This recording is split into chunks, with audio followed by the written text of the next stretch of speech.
Hi, this is Magda K, and welcome to the next episode of Psychology for Marketers. In today's episode, I wanted to talk to you about one of my favorite books, Paradox of Choice by Schwartz. See, if you have time to read just one book, I hope that's the book that you will pick up. Why? Because it's a book packed with tips and useful information, both for your business and your private life. So just for you, I prepared a summary of the main points from this book. So right away you can get the essence by watching this short video, but I do encourage you to get the book and read all of it. Now if you're ready to do it, under this video you will find a link that will take you straight to the Amazon where you can buy it. But for now, let me share with you the essence from the book, the points that I personally find the most important, and some extra additions from myself for you. So what is choice? Choice is freedom, especially in our society with the values that we have. Freedom is one of the main values. This is why we fight so much to have choice. See, choice indeed has a lot of benefits from us. Well, first of all, instrumental benefits because it allows us to get what we want. But it also allows us to express who we are. And finally, it has psychological impact because it allows us to be engaged in the world. And that's a very important aspect because our mental health depends on the possibility of choosing. And this is because choice equals control. We all enjoy having control. And it's been proven by many studies that having control over time in our life is the key to our well-being and our growth. What happens when you don't have the choice? Depressed people very often have difficulty making even simple decisions, and very often this is because sometimes in the past the choice was taken away from them and they learn helplessness.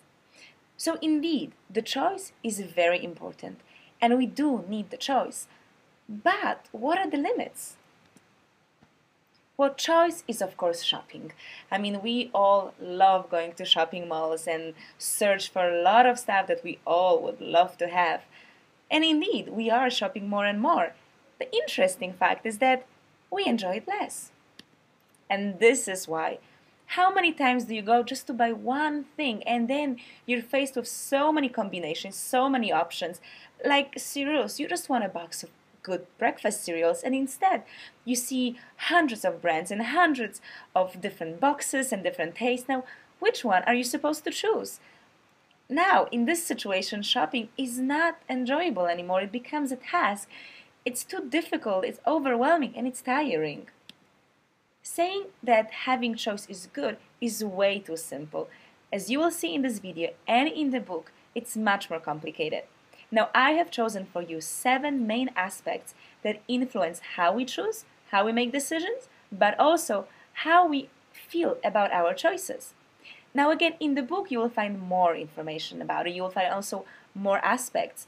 I just chose for you the essence, meaning that if you don't have a few weeks to read the book but only 10 to 20 minutes, well then this video is for you. So I will be talking about value perception or pricing, then about the risk, losing, satisfaction, happiness, regret, and control. So the first one, price. And the one thing I really want you to remember is that we never look at the price in terms of absolute value. We always compare the price to something else. Now, a lot of businesses already know it and they use it in a very tricky way. So let me share with you this one tip. Imagine you run a hotel and in your offer you have the standard room with a small balcony. Now, what can you do to increase sales of this room? Well, you create another offer, a better offer, a deluxe offer. In this case, it's a room with large balcony and a small kitchen. Now, the price is much higher, and in most cases, people will not be able to afford it. But that's okay. You do not have a deluxe offer because you want to sell it. The main reason for having it is so that people can compare the main offer that you have of your standard room to this one. Because when they make this comparison, suddenly the standard offer will seem so amazing and such a good value for money. Now let me give you another example of how framing and comparing different aspects of pricing can change your attitude towards it. So imagine you're in a shop paying for a sandwich and you can either pay with a credit card or cash. Now you see the sign saying When paying with cash, you get 5% off. Now, would you want to pay cash? Would you want to buy the sandwich? Of course. But now imagine you're seeing this card. When paying with credit card, extra 5% is charged. It gives you the negative feeling. It makes you feel as getting your sandwich actually makes you lose something. So not only does it make you not want to pay with a credit card, it might actually make you not want to buy at all because you feel like you're losing and not gaining. As you can see, framing is powerful, and the same goes for risk. So I have a question for you. Would you rather take $50 or would you play and risk to win $100? If you're like most of the people, you would choose, even if smaller, but a sure gain of $50. Even it's only half of the other option, but in the other option you're risking, so you're not sure whether you can get it. So in this game, the way that it's framed, you will go for something that eliminates the risk. But, on the contrary, we will risk a large loss to avoid a smaller one. Let me show you another example. Would you rather save for sure 200 people out of 600 or take risk 30% chances to save all of 600? In this case, most people will go for saving 200 people because they know they will for sure save them. But again, just like with pricing, have a look how framing and how context can have an impact on how we make decisions. Would you rather lose for sure 400 people or have a 30% chance not to lose anybody? See, when it's framed in terms of loss and not a gain, you are more likely to take the risk. The two situations are identical, it's just about the context. So remember both prices and risk. People always compare prices, will always compare it to something else, so instead of taking competition, you might just as well create the other product for them to compare to. And the same with risk. We do not like taking the risks. So again, think how you can frame your message so that you put it as a gain. So how can you put all your headlines and your copy in the form of a gain and rather than risk? Now, in the second option, you notice that it was framed as a loss, and this is why not many people will go for it. And that's a third aspect that I wanted to share with you. It is about losing. The key here is that losing something produces negative feelings and much stronger negative feelings than gaining the same thing. In other words, we just hate losing. Now, that's very powerful for every marketer. And why? Well, the answer is endowment effect. So the second somebody gives us something, it becomes part of what we have, of our endowment. Now, giving it away means losing. So imagine somebody gives you a sample of a product, but after a while you're supposed to give it back. Now, this moment, trust me, you will not want to do it because you actually created in your mind a reality when this product, this sample, it's already yours. You own it. So even you're supposed to give it back, even though it was never really yours, because of this endowment effect, it will feel like it, and you will not want to give it back. Now, this is why money-back guarantee works so well. And again, this is another tip for you from me, what you can do to increase your revenues. What's happening here is that you are giving a lot of extra security and safety for people to get your product, because if they don't like it, they can always give it back. But you already know that even though you are allowing them to return the product, most of them will never do it because in the period that you're giving them the possibility to use it, they will already create the feeling that the product is theirs. So even though they can give it back and they can get the money back, in the majority of cases, people will not return it. Now you understand why so many products, especially on the internet, have always money-back guarantee, and this is why you should use it as well. Now, the fourth aspect is satisfaction. Now, this is really the core of the book. Now, I love this part because it really opened my eyes to something that I wasn't really aware of.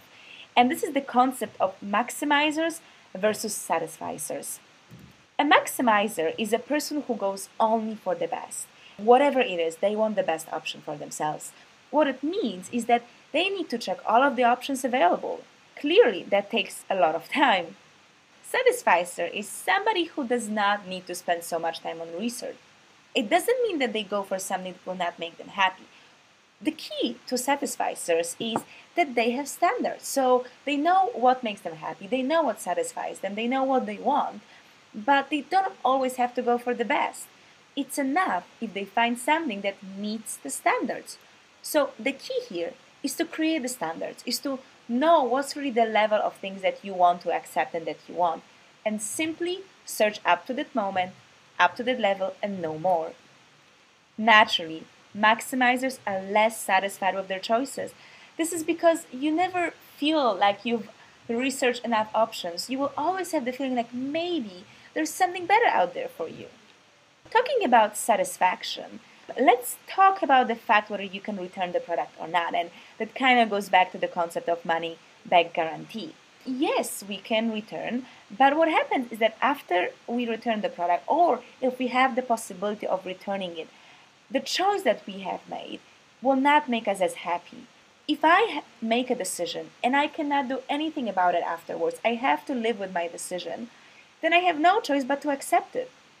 You probably remember when, let's say, you would buy a car. It's such a big commitment. So very quickly you just fall in love with the car that you have. This is because if you were to question your choice every single time, it would be so disturbing, so frustrating, and it would make you so unhappy. So in order to stay with our positive identity and self-esteem, we will really convince ourselves that the choice we made is the best choice ever. Now you understand that having the possibility to reverse the decision makes the whole process of falling in love with what you made or did totally disappear. Giving the possibility to return, it does make the choice easier, but remember that at the same time, it makes people less satisfied. What does it depend on whether we are satisfied with the choice, whether the choice we make and what we have makes us happy? Now, that depends on what we have and another thing that we compare it to. So you see, again, it's all about comparison, and it's so true for human nature. We always compare. So in this case, there are four aspects, there are four areas in which I will compare of what I have chosen for myself to other things, and my happiness will be based on this. So the first one, every person compares to what they have to what we want. What I have to what I had in the past. What I have to what others like me have. And finally, what I have and what I expect. I'm sure if you go through these comparisons for yourself, for any decision that you ever made, you will find differences.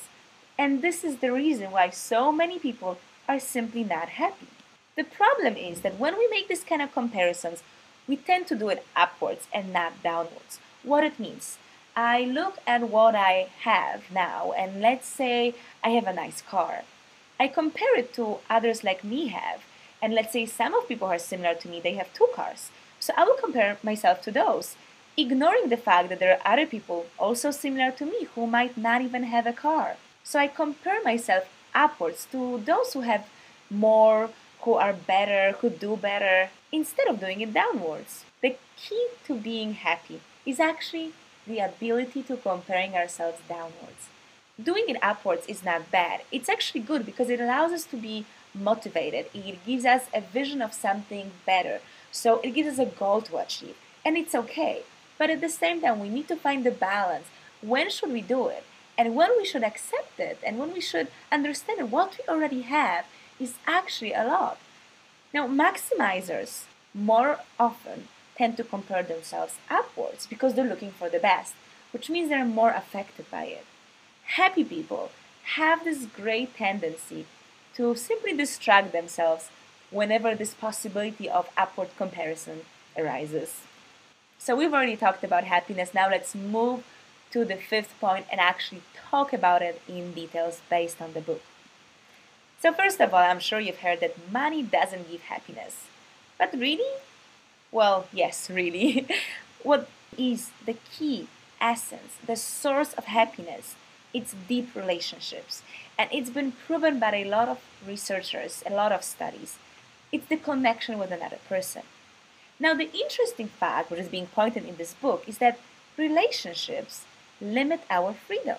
So what we want might not necessarily be what makes us happy. Think about the choice, right? Choice means freedom. We want the choice. So maybe, even though we want it, that's not what will make us happy. Maybe having less choice will be the key to more happiness. Let me explain it. More choices means more trade-offs, or in other words, opportunity costs. Imagine you're in a shop and you have only $100 and you're buying, let's say, a phone. Buying a phone with the brand A means not getting brand B. That's your opportunity cost. That's your trade-off. Even though you're gaining something, you're gaining the phone A, at the same time, you're losing phone B. Nobody likes losing, remember? So whenever a choice creates a trade-off, this is a moment when people get very, very confused and it becomes so difficult for them to make a choice at all. So if there are some serious trade-offs involved, a person might postpone a decision or in some cases not make a decision at all. This is why it's crucial for you to remember when you sell your products. Now, imagine you're the one selling the phones, right? And you might have a collection of 20 different colors. And you're thinking, yeah, that's a great offer because, people will be able to choose the color that really feels like them and I can increase my overall sales. The logic says it. So you would offer all the 20 colors. But the reality is different. Is that some people might like blue and black just as much and they might get so confused and might feel so uncomfortable about the fact that, oh, if I choose a black phone means that I don't have a blue phone and I also would love to have a blue phone. And what might happen is that they will not buy a phone at all. So when you can give a single choice of one, go for it because it will always win versus a difficult trade-off. Now let's move to the sixth aspect, and this is regret. Very often, after we make a decision, we regret it. And because of this past experience, we simply anticipate regret. This is why sometimes it's so difficult for us to make any decision, especially when it comes to shopping. And if the price is high, because we feel that, yeah, right now it feels okay, but maybe I'm missing something. Maybe I will find out later that the product is not good and that I will not like it, and I will regret my decision. What influences regret? First of all, cases of near misses. So imagine you're just walking around and you see this shop with a great dress. So you go inside and you see the dress and you see it's on sale 50% off, but you don't have your wallet on you. So you come back the next day with your wallet, you want to buy it, and you find out from the salesperson that, oh, the promotion just ended this morning. You were so close and yet you missed it. These are the cases where people lose any motivation to shop. Why? Because they feel stupid. They feel like there's a great offer and they didn't make it because of their own thought. In cases like this, when you give a special offer, you might consider giving a second special offer, which is not as good as the initial one, but will still make people feel like, yes, I was smart enough, I got it, I was fast. Make them feel proud and happy.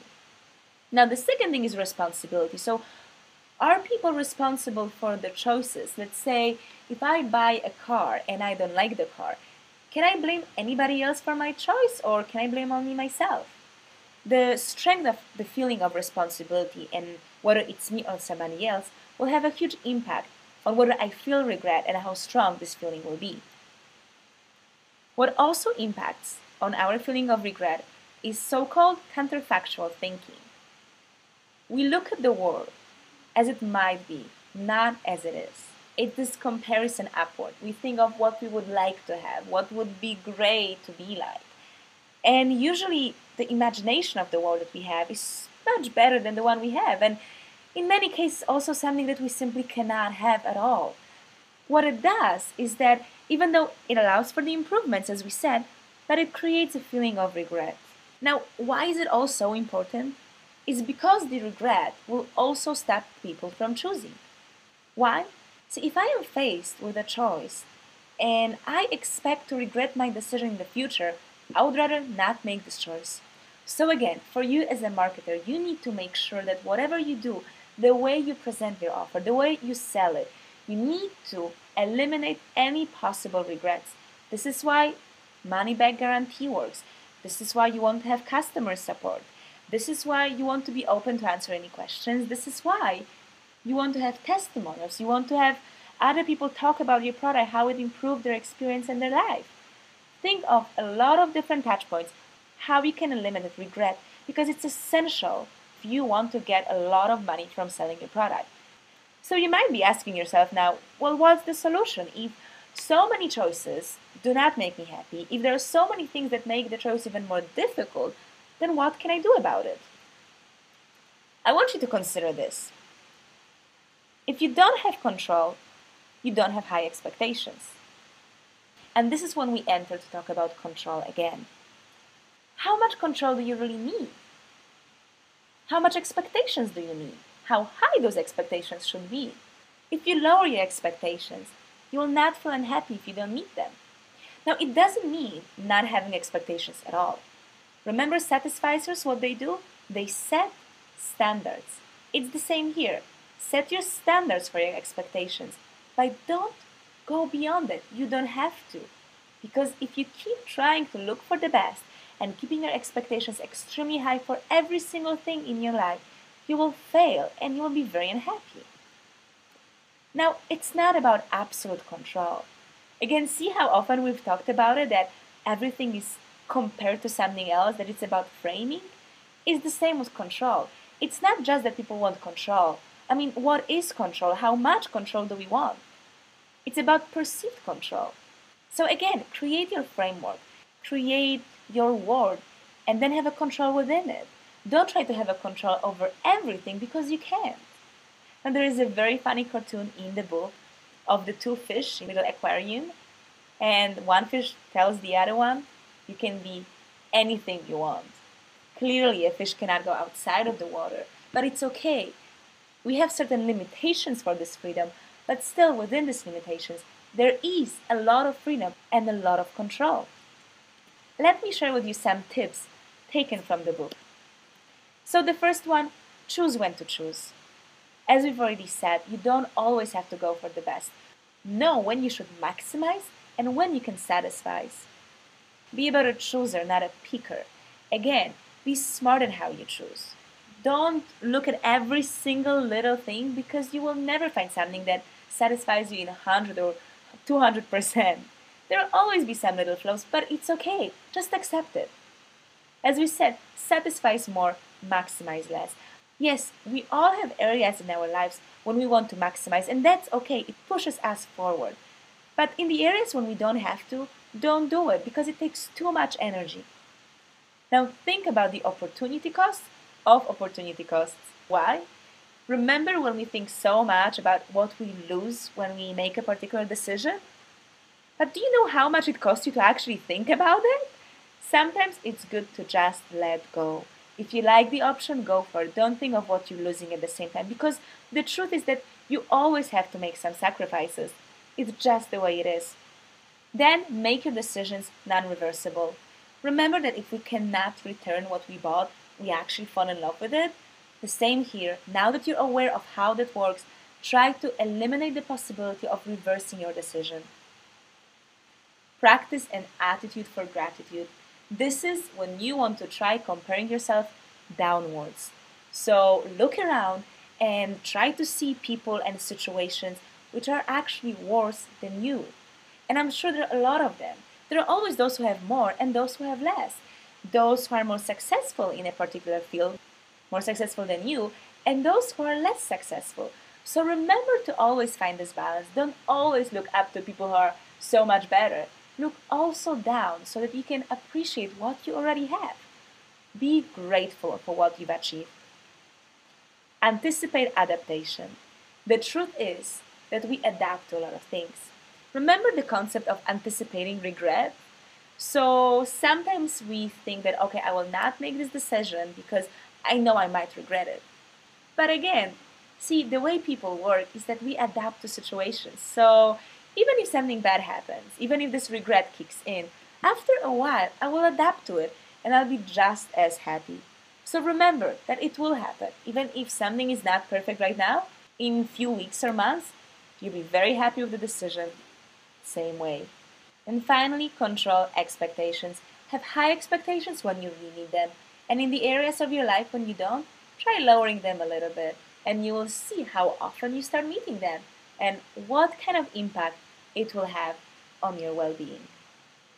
Now, this is all. This is the essence that I chose for you from the book Paradox of Choice. As I said, I do strongly suggest that you actually grab the book and read it, but right away, having all of this information from this short video, you can start implementing it in your business. And when you do, I would love for you to share. And of course, as always, if you have any questions or you want to ask me anything, just write it down in the comment section below and I'll try getting back to you as soon as possible. And also do check my blog, psychologyformarketers.com, for other posts which I'm sure you will find beneficial. Thank you. That was Magda K.